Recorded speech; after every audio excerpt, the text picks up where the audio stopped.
Hello, this is Sarah Brash. Welcome back to my channel. So I wanted to do a quick video with a very exciting announcement.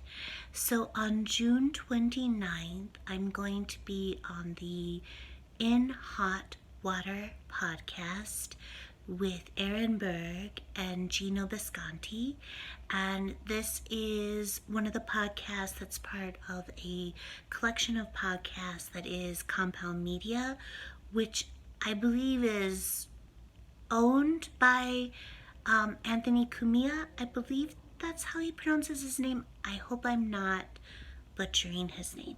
But anyways, so he actually just touted the In Hot Water podcast on Joe Rogan's podcast, which I'm sure, of course, everyone knows who Joe Rogan is. Probably most people know who Anthony Cumia is, and so probably a lot of people have heard about the In Hot Water podcast with Berg and Geno Bisconte. So I'm super excited, and apparently they are just no holds barred, raunchy, politically incorrect, just like I like it.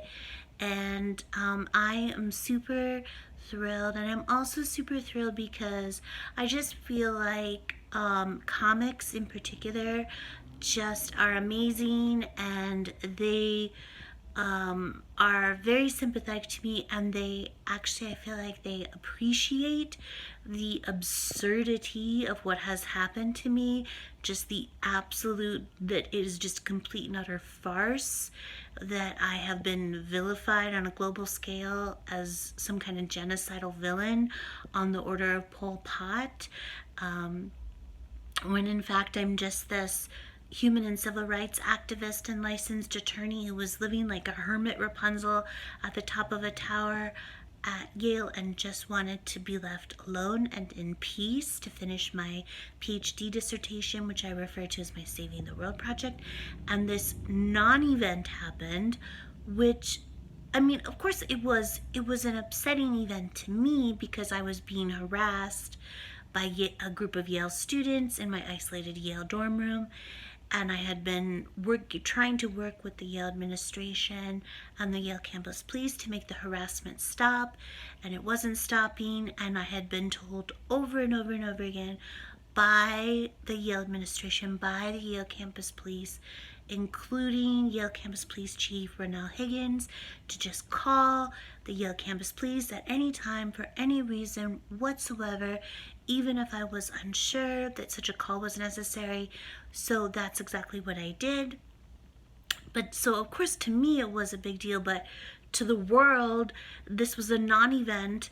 This was, I am sure, I would bet a huge amount of money, this was the least newsworthy thing that happened on May 8th, 2018. And it was turned by the fake news press and the moral outrage industry, including the ACLU, whom I believe was complicit in the hate crime hoax. It was turned into an international hysteria. A non-event was turned into an international hysteria. I almost died. My lifelong human and civil rights career was destroyed for nothing. Like, it's so ludicrous, it's so asinine, it's so absurd, it's such a farce. And I just feel like comics really get this and really appreciate this point. The utter absurdity of it, and that's like a big point that I want to make on the podcast. And also I want to talk about how I have a mantra for the fake news press to repeat every morning, which I've talked about on Twitter, which is something is not newsworthy just because race hustler Sean King posted some idiocy on Twitter. That is not newsworthy. And the New York Times needs to recite that mantra twice each day, once in the morning, once at bedtime, or they should just repeat it as necessary until they get that drilled into their brains.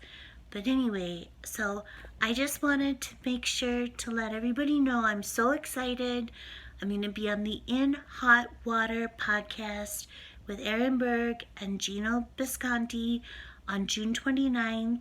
I believe it's at, it's going to be live, and it's going to be at 2:50 p.m. Eastern Standard Time.